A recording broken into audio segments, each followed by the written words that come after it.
Webtoons are digital comics that originated in South Korea. South Korean comics are generally referred to in the West as manhwa, with webtoons being a specific format of usually Korean webcomic, typically in one long vertical strip you scroll through that takes advantage of the freedom of the internet and mobile screens as mediums. The first webtoon I can remember reading is Bangchangdong Ghost by Hwarang, which came out in 2011. I don't know if the upload I found today is the same one I clicked on many years ago, or what notes were attached to it, but this one has a warning for pregnant women, the elderly, and those suffering from serious medical conditions, and the claim that it's based on true eyewitness accounts. I won't spoil what happens in it, but I will put a link in the description if you want to read it, along with content warnings. Webtoons vary in length and in genre, but this one is very short and very scary.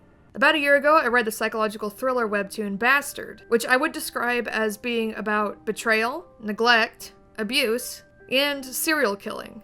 It's a well-written and deeply unpleasant comic. It reminded me a little bit of Naoki Urasawa's Monster, though it didn't quite match Urasawa's narrative subtlety, and the art wasn't quite there either. It's much more extreme than Monster, though, and at times genuinely upsetting without ever fully descending into edgy grimdark nonsense. The creators, illustrator Young-Chin Hwan and author Karnby Kim, now have another comic out called Sweet Home. I think the original Korean version premiered last October, and the English translation started this January. You can read both of these comics for free online. Links in the description. Bastard has been over for a while, but Sweet Home is ongoing, with the English translation 10 chapters behind the original. The main character of Sweet Home, Hyun Cha, is introduced being a jerk on the internet. And I mean, as a truly cruel and hateful, neat nerd who insults others and exaggerates his own status, and is described by the comic as a social recluse with a history of self-harm. His mother begs him over text message to join the family on vacation, and he berates her. His family leaves, and he plays video games alone, and then gets a phone call with some bad news. The official description of Sweet Home is, a reclusive high school student is suddenly forced to leave his home, due to an unexpected turn of events. This is probably the most vague comic summary I've ever read,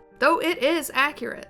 I'm not sure how much of the story I want to give away. If you're intrigued and don't want spoilers, go read the first few chapters of the comic and come back. I would definitely recommend going in not knowing anything, but if you need more convincing, then keep watching. Sweet Home is strange and funny and frightening. It starts off plausible, and with a solid and realistic emotional foundation. If you grew up online, I'm sure you were exposed to a ton of 4chan types like Hyun, who struggles as the series progresses with reconnecting with his own humanity and overcoming his own callousness and misanthropy.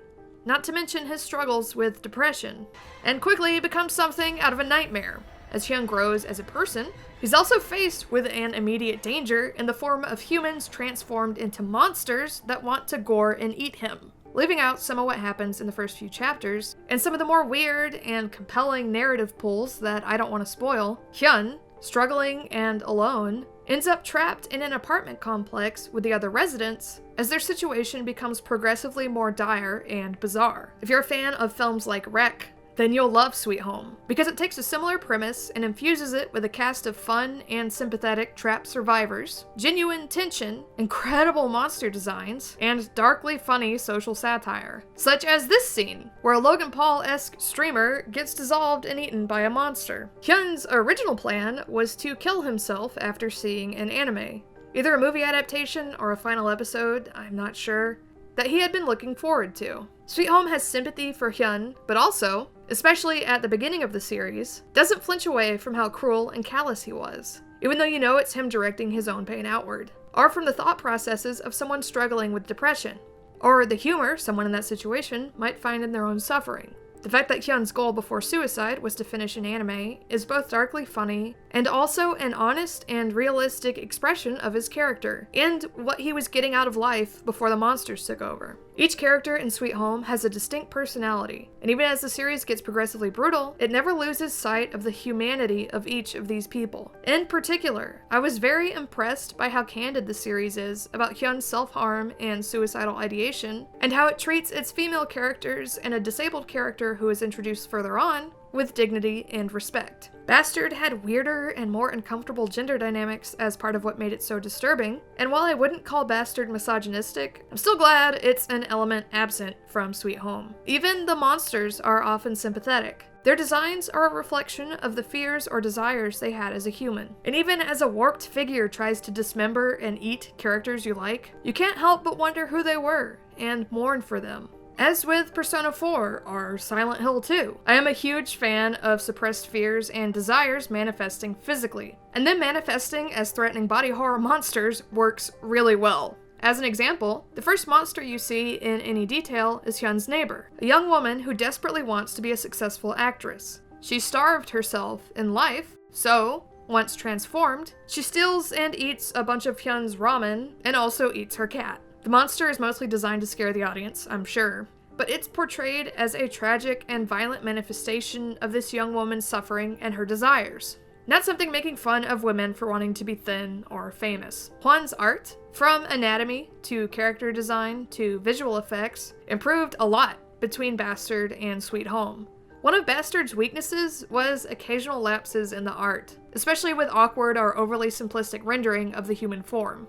But in both series, Hwan's expressions, especially when characters are scared, are consistently incredible and distinctly Hwan's. And one character's creepy plotting faces in Bastard are in and of themselves upsetting.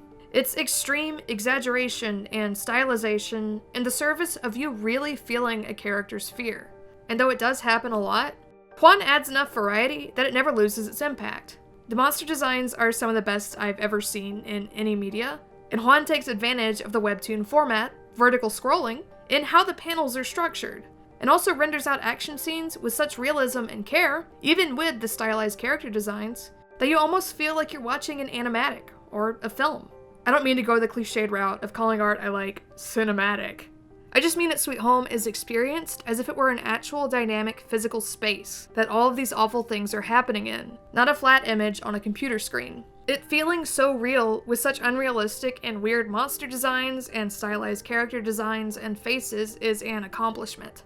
On top of that, Kim's writing is so disturbing and funny and imbued with so much humanity through the suffering that the whole comic is just that much more compelling. I got something out of both Bastard and Sweet Home, but Bastard is a downer that you should only read if you want to wallow in misery for a little while. Sweet Home is more of a straight horror series than a thriller, and it has more of a sense of humor as well. Here's a sequence from chapter 12, one of my favorites in the series.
If this panel, along with the fact that Hyun's response to this horrible nosy eyeball monster that probably wants to eat him tapping at his window is to clip the curtain shut, doesn't sell you on this series, then I don't know what will. Though the beefy monster who craves protein and gets really upset sometimes is pretty funny too. The variety in monsters, and their forms representing repressed desires, keeps the narrative from becoming a stale zombie apocalypse rehash. I'm very excited to see where Sweet Home goes. Sometimes, after a particularly shocking cliffhanger, and despite not knowing any Korean, I'll click over to the Korean version and read a few chapters ahead to find out what happens. As I said, there's more to it than what I mentioned here as far as backstories and what characters go through. I haven't mentioned everything. Even from a quick look, though, it's easy to tell that Sweet Home is a visually rich and fresh and funny series that is also genuinely frightening. And a series that does not shy away from life's darker aspects, even outside of the monster gore and body horror and desperation of human beings trapped in an apartment as the world is overrun by monsters. Of overcoming your own mental illness and trauma. Of finding humor in small, ridiculous moments, as everyone worries about either getting dismembered and eaten or turned into monsters themselves. Of the threat of your body transforming and the total loss of your wholeness and safety from within and without. I don't know how Kim and Hwan balance everything so well. It's a balancing act that is inspiring to me, and something I have always tried to achieve in my own narrative, dark comedy, and horror work, and I know it'll be an influence on my own work going forward. I would say that if you're sensitive to violence, or slurs, or depictions of mental illness, or gore, or etc., that you keep that in mind with this comic. There isn't a ton of blood and guts gore, but the way that human bodies are attacked by or disfigured into monsters can still be very disturbing. Chapters come out every Monday, and are long enough that even with a big cliffhanger, I don't usually feel frustrated or unsatisfied, even though I do sometimes cheat and look ahead. But for me, apart from translation errors here and there, I have no complaints. This is the kind of work that I aspire to. Something brutal and strange and honest and funny. Something that rattles me and resonates with me. With both consideration for the humanity of its characters and unflinching depictions of the horrible situation they are trapped in. And I can read it in English for free online every week. And so can you.